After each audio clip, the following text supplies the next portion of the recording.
give them something interesting and tangible to hang things that they see in textbooks that might not be so vivid, they're going to have a totally different trajectory in relating to all of the history lessons that they get from then on. But first, we illuminate an art form that makes a modern city glow. From a very young age, I really like looking at neon tubes, especially tubes where you can actually look at the discharge. Because what you're looking at is you're looking at plasma. You're basically looking at fire inside the tube. And so it's kind of exciting in a very primal level. The University of Southern California. 33,000 students from 115 countries. And home to one of America's leading journalism schools presents Impact. A student-produced series from USC's Annenberg School for Communication and Journalism.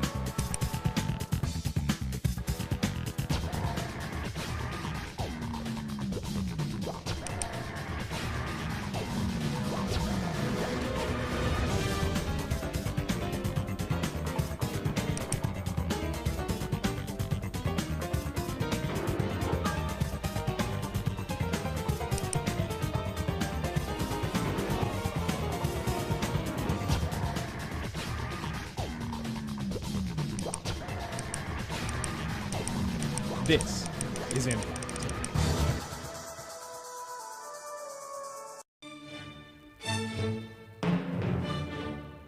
Since 1929, the USC School of Cinematic Arts has fueled and mirrored the growth of entertainment as an industry and an art form. The school offers comprehensive programs in animation and digital arts, critical studies, directing, producing, interactive media, production, and writing, all backed by a broad liberal arts education in each field. CU at USC is brought to you by the University of Southern California's School of Cinematic Arts. Coming up next on CU at USC, we have Gretchen Christine Rossi right here in our very own studio. She's one of the Real Housewives of Orange County. Don't go anywhere. We'll be right back.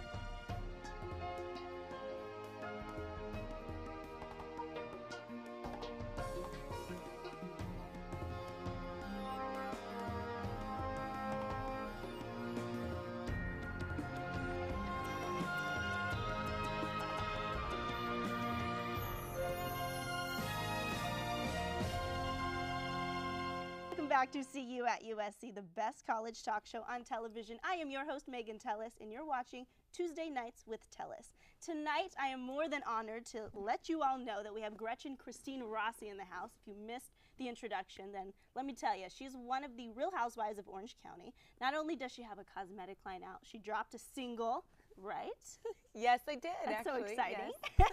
And there's a lot of drama going on in the show right now. It's season 6 happening. You and Tamara, I know we don't want to get too much into the show, but let's talk about it in the very beginning. You guys just aren't getting along. You're not, obviously, don't have a good chemistry going on. So what is it about you and Tamara? You know, we just never seem to get along on camera, and it's really strange because off camera we seem to get along just fine, but on camera we seem to just always butt heads, and I don't know what it is about the dynamic of the camera that creates that between us, but it seems to do it. Makes good TV, though, right? Makes good television. You and I were talking backstage a little bit about reality television in itself and the impact it has on the entertainment industry. And Slade brought up a good point. Slade's here, by the way. It's backstage, though. But he talked a little bit about, you know, are reality TV stars overpaid? And I think that's a really interesting question because it goes into the whole dynamic of what does reality television bring to television, and is it important for people to watch? And what is your take on that? Well, as we were talking about backstage, it's a very multifaceted question there. However, first and foremost, are reality stars overpaid? Absolutely not. I mean, if you ask my opinion on that, I think we're actually underpaid. I think we give the same amount of entertainment as any actress or any person that's you know, in the entertainment industry. You know, the question that you walk away with is, was the person really entertained in that hour? And if they're sitting there and watching that and they're entertained, then we've done our job. And, you know, the thing that's really kind of stinks for a lot of us reality stars is that we don't get to walk away from our character at the end of the day. We really still, you know, are attached to that character, and whatever 5% of our lives that they want to show in that segment is what people believe is your reality. And so sometimes that's hard because, you know, you can't always show every aspect of your life, and they're going to tell the story that they want to tell. Exactly, and you bring up such a good point because a lot of people think that. I mean, you're an actor, you're an actress, you can go home and, oh, I played a really cool bad guy, or I played a really good, like, hero in this film, you know, and they can detach themselves from it. But for you, you're the Gretchen Christine Rossi that everyone sees on television. So how do you handle that, and are you able to separate yourself at all through social media or through? Well, the great news is really we do have social media nowadays. I mean, between my Facebook page and my Twitter and my personal website, GretchenChristine.com, I really get the opportunity to talk one-on-one with my fans and talk one-on-one with the viewers and really give my point of view and allow them to see the Gretchen Christine Rossi that I am, and that, you know, maybe the show doesn't always want to portray all aspects of who I am. I'm not saying that I don't mess up or that I don't fail or that I don't make poor decisions, because it is a reality show, and when you do those things, they're going to capture that. However, there's also a lot of other parts about me that are actually really good, and sometimes I think that good TV doesn't always capture that. My example I always use is you and I could sit here for literally, you know, 2 hours and we could have a totally normal conversation and not get in a fight and be like this, and then let's say we start talking about something about politics or religion. We get in a very heated conversation. That's what they're going to show. Because it's better entertainment. Who cares about the you know, idea of you guys getting along? It's when there's heated moments. Exactly. Okay, but I guess a question that comes up a lot, maybe in classes or maybe with just everyday people out there, it's like, you know that those bad elements about you are being expressed on television. Why do you still participate in the show? Well, for me, when I first got involved with the show, it was really it was an opportunity, first of all, that came to me. I didn't go looking for it. I didn't go out searching for it. I didn't want to be the next reality star. You know, there's a lot of people now that, because reality TV, it does allow you to be an instant celebrity. And, you know, that's not what I was ever looking for. The show came to me. They asked me if I wanted to participate. And when, at the time, my late fiance and I sat down to talk about it, we realized that it would be a great business opportunity for me to be able to do things within the fashion and beauty industry that I've always wanted to do. So it was really more about a business decision than it really was about I wanted to be the celebrity or this person on TV or this reality star. And by the way, the celebrity, or, you know, whatever you want to call it that comes along with reality, really is a very fleeting thing. I mean, you know, you're on a reality show today and you're gone tomorrow. And a lot of people forget that, and a lot of people realize that if you don't, you know, develop something or make something that really is going to resonate with your viewers or that's going to sustain you through this business, reality is going to come and go. If you're really not talented in any other area, you're going to be yesterday's news. That's a very good point, and I guess it goes into longevity, and how do you find longevity in whatever industry you're trying to get into. Now for you, yes, it's great for your brand, such as your cosmetic line, which there's some products inside, your purse line. It's great for that because you're able to talk about that along with your reality television stardom. Is it as glamorous as you thought it would be, or is it as not so glamorous as you thought? You know, I don't know if I ever went into it thinking, wow, this is going to be glamorous. I don't think anybody signing up for a reality show, I think you have to have some knowledge that there's going to be scrutiny and judgment because you're putting your life out there for people to have an opinion. However, I definitely didn't know it was going to be as hard as it's been. That's been definitely a reality check for me. You know, especially nowadays with social media, everyone gets to have their own opinion with the blogs that are out there, and everybody writes, you know, what they feel and what they think. And a lot of the times the blogs are people that are sitting behind a computer anonymously and are writing something nasty about you because they can get away with it. And that part's been hard. I try to really separate myself from it, and I try not to read those things, but of course you have the family members or the friends that go, did you see what this person wrote, or did you see what you know is going on there? So sometimes that aspect of it is hard, but at the end of the day, if you know who you are, you stay grounded in who you are, your family and friends that are around you that support you, that's really what matters at the end of the day. would it ever be easier to just not respond to the comments and to not put a blog post, or is that your way to clarify? Well, when I was speaking about the blog post, I was referring to a lot of the people out there that post blogs, and I don't necessarily always get an opportunity to respond to those. Right. However, if I do respond to something on my website or Facebook or Twitter, I like to be able to respond, because I like to be able to let people know, you know what you're saying is not true, or look, this might be out in the press right now, but here's the real story. And I think that's really one of the really beneficial things right now with social media for people in particular that are in the entertainment industry. It's a voice for us, you know what I mean? It's a voice. It's your way to sift through the crap out there and say, hey, this is really me. Right. If you could step back from the reality show just for a few seconds and ask yourself, who is Gretchen Christine Rossi? How would you describe her? Well, I would say that, well, I've been raised to just be a woman of integrity, first and foremost. I was raised in actually a very strict Christian home. I am a Christian. It's not something that I openly discuss all the time on the show, because it's about me. It's my personal relationship with my Lord.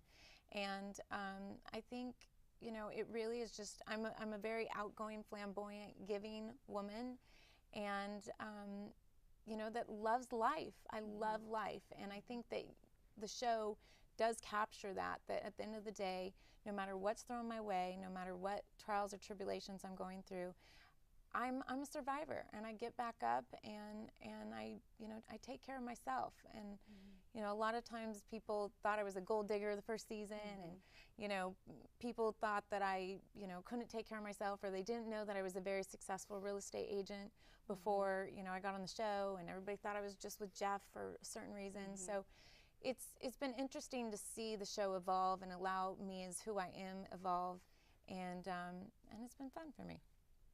Speaking of someone who is raised with integrity, and you have a lot of love in your heart and a lot of passion out there, in the last episode it just showed you doing a very special celebration for your parents for their 40th anniversary. And I must say, at that moment I said, I've just become a Gretchen fan. Aww. Because I think that is so special. I mean, my parents are here in the audience tonight, and I think and I think it's so special to be able to reach back to your parents and say thank you for everything that they've done for you, and to be able to expose that on national television through all the stuff you've been through. So what was that experience like?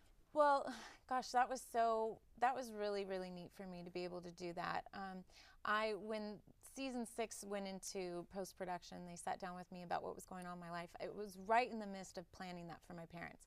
And I said, look, I don't care if you film this or not. I'm doing this, and this is what I'm doing, and I'm going to make it big, you know? So if you want to film it, great. If you don't, I don't really care. It was never about the cameras. It was truly about doing something wonderful for my parents. And to be able to do that and put that, how wonderful my parents are out into the atmosphere, and allow everybody to know that, you know, marriages can last for 40 years, and that still does happen. You know, it's very few and far between, but it does happen with a lot of love, a lot of work, and a lot of, you know, loyalty to the other partner. So I think at the end of the day, that was the story that was told, and I think you could just see how much I adore my parents, and it was really my way of saying thank you for everything they had done for me.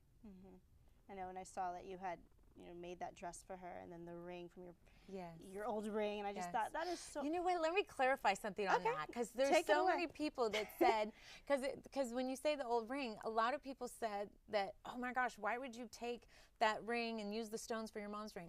I traded in the ring and got her a brand new ring. So it wasn't the actual stones. Which didn't really bother me when I heard that, because a lot of people were bothered on it. It was weird. Because that wasn't a good, so why would you take something negative? And they were saying that, and I was thinking it was such a great idea to take stones a ring that was sitting in the back of a drawer doing nothing, that honestly brought a sad memory to me, and say, you know what, I want to turn this into something that's a wonderful memory for somebody else. And especially somebody like my mother that I love and adore. And I knew that my dad, you know, isn't going to go spend the amount of money it would cost to get a brand new ring, because they're just very frugal. And so I saw it as an opportunity to really just turn something that was ugly into something great. Not ugly, but you know what I mean. That was sad. Yeah, something that was sad in your life, and turn it around and turn them in. I got it. Got you covered. Okay. All right, when we get back, we're going to talk about Gretchen Christine's purse line, her cosmetic line, and everything else she's doing in her life. We'll be right back.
We're the Thieves, and you're watching Trojan Vision.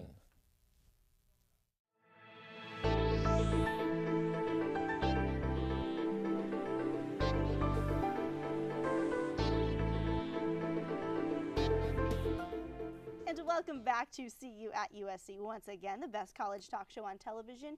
You are watching Tuesday Nights with Tellis, and we have Gretchen Christine Rossi in the house. I keep mentioning Gretchen Christine Rossi because I see it right here implemented on her new purse line. Gretchen Christine, talk to me about these purses and why they're so important to young females, and to yourself, and to why we should all own one. Why we should all own one.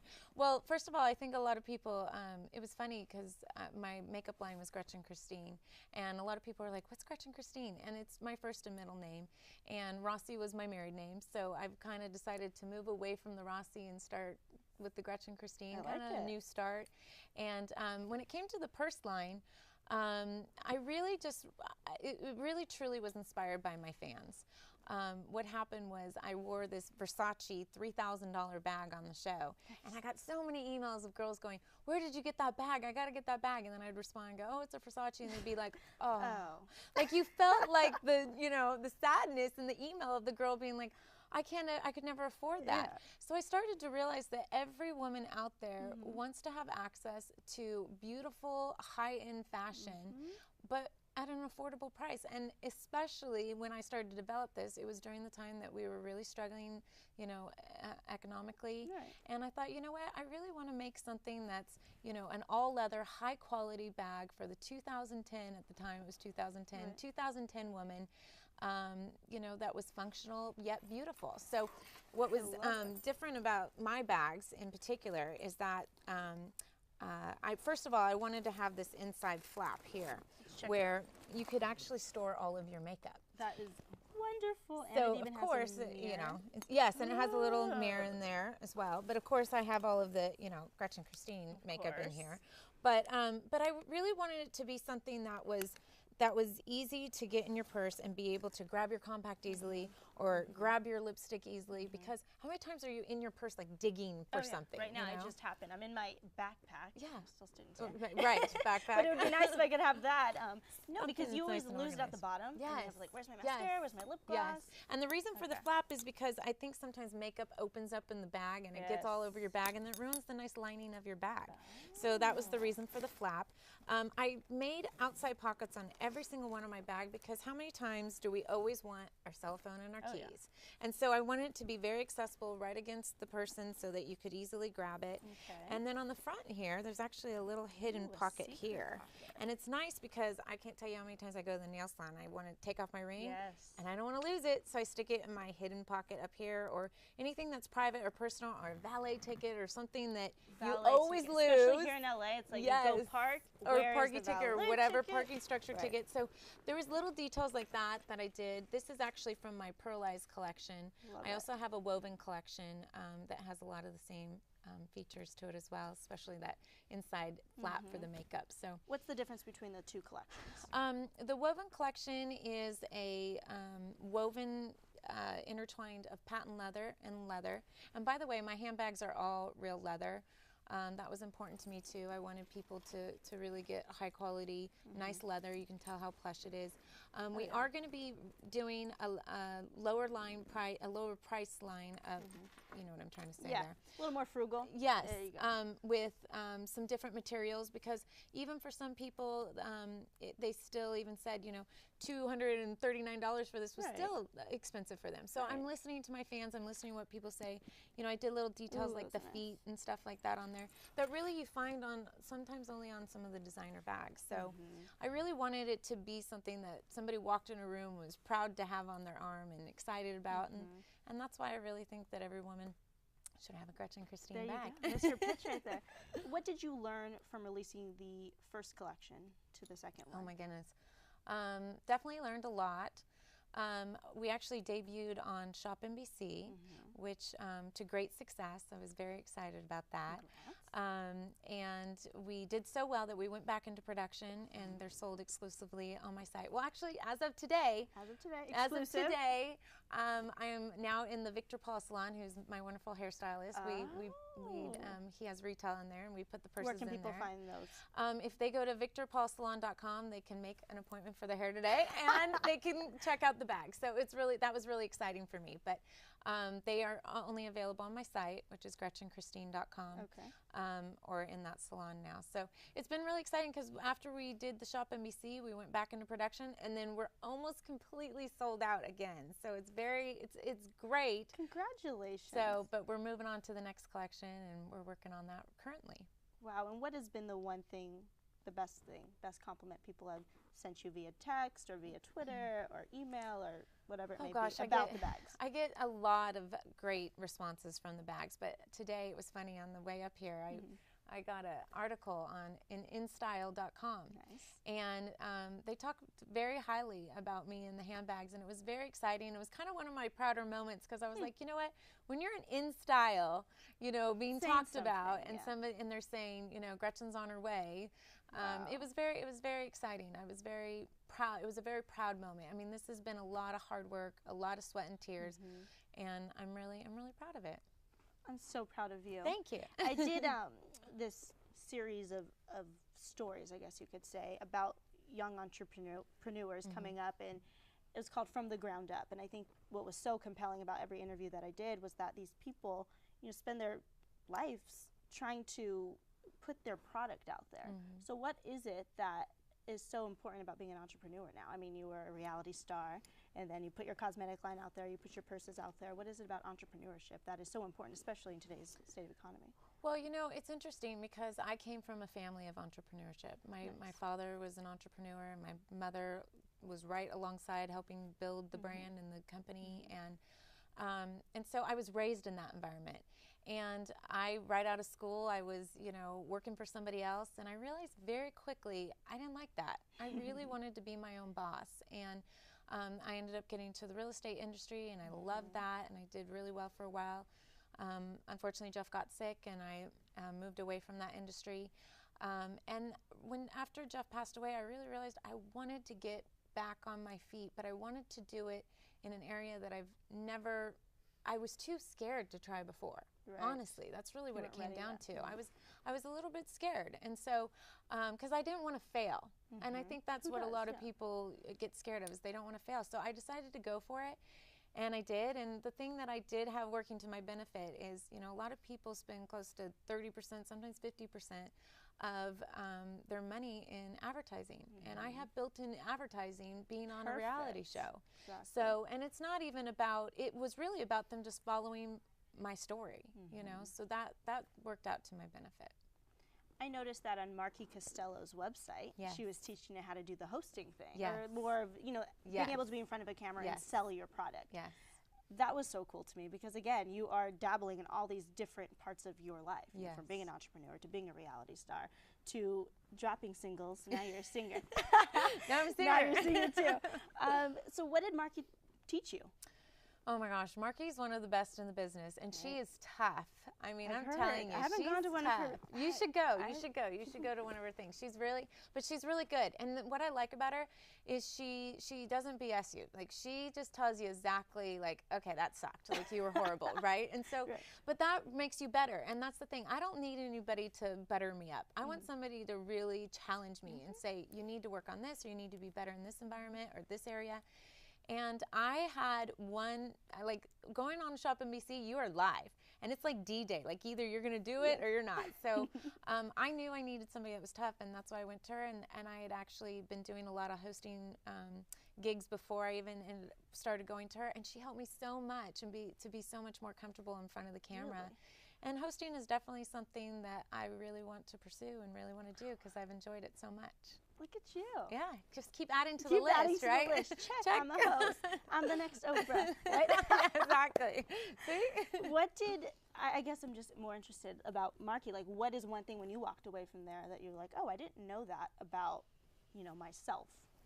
I think I didn't know, I think I got in the way of myself. I think I was afraid of failing. I think that was a huge thing that she taught me. Common trend in your life? Yeah, I think it was really, and I think I actually had a segment with Slade the other night, you know, laying on the couch talking about stuff. And I think I realized that my parents, as much as they were amazing, wonderful parents, they really always taught me to be the best at everything. Like, okay, that was really good, but look, you could do it even better. And so it's been actually a wonderful tool for my life because it's made me you know, challenge myself in every area, and it's made me try to be the best at everything that I've done. However, sometimes it can be a detriment because sometimes you get in the way of yourself, and sometimes you get afraid to do something because if you think that you might fail at something, you might not try and do it. And I've learned that sometimes failure is just, you know, the universe closing one door so that you can be successful at something else. That's powerful because it's true. If you were in the back of your head, like, if I'm not going to be perfect, then why even try to be it at all? Right. Yeah, absolutely. And sometimes I struggle with that. Sometimes I definitely do. But, you know, it's a day-by-day thing, and it's a, you know, taking baby steps, if you will, and just teaching myself that I can do it and really believing in yourself. And I think that's the one thing, if any piece of advice I can give to young entrepreneurs or even entrepreneurs that are older that want to start going after their dreams. It's like the first step is to say, I can do it, and go for it. How did you just go for it when you got the mic in your hand and started singing? Walk me through that experience. Oh my gosh, seriously. How did you just belt out the first note? Is that not crazy? Okay, so this is an interesting story, but I've actually always been a writer my whole life. I love to write, and I have a whole book of songs that I've written my whole life. You're going to be an author. Oh, you're so cute. And so I ended up purchasing a music catalog. And in that process, I got to know a lot of people in the music industry. One of them was a producer, and he actually, his name's Brian Todd, and he actually, you know, we started talking about some lyrics. Slade knew the song that I had written about Jeff after he passed away called Nothing Without You, and he wanted me to show him to Brian. So I ended up showing it to him. We had a demo singer sing the song. I'm in the studio with him, and I'm like, something just doesn't sound right about the song. There's something missing, like there's a sweetness, and I start singing the song. And both Brian and Slade look at each other, and they're like, why the hell aren't you singing the song, you know? And it was kind of one of those aha moments. And after about 2 glasses of champagne, next thing you know, I'm in front of the mic singing the song. So if you actually go to iTunes and hear the song, you can actually, because it's not auto-tuned, you can actually hear a little bit of the, you know, okay, whoa, you know? And it's, but I told Brian, I was like, you know what? If anybody comes and asks me to sing this live, I want it to be me. I don't want it to be auto-tuned. So that was really important to me when singing the song as well. That was my first song. The second song is Revelation. It's more of a club song. Revelation club song. All right, speaking of all these great things that you're doing, congratulations on everything. Thank you. We got to wrap up here. All right. But you can go ahead and I don't know, do you have your Twitter account? Where can people follow you? Yeah, my Twitter is Gretchen Rossi, and my Facebook is Gretchen Rossi. It's facebook.com/Gretchen Rossi, and then of course my website, GretchenChristine.com. All right, go follow Gretchen Christine, purchase one of her bags, purchase some of the makeup you have inside, and you'll look just like her. Beautiful. All right, see you guys next week.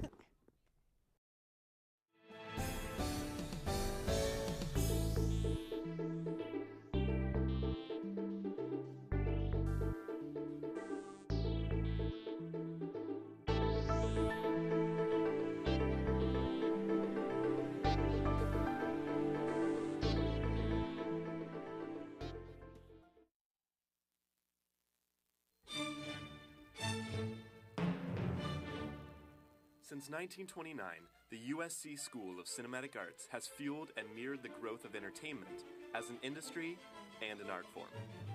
The school offers comprehensive programs in animation and digital arts, critical studies, directing, producing, interactive media, production, and writing, all backed by a broad liberal arts education in each field. CU at USC is brought to you by the University of Southern California's School of Cinematic Arts.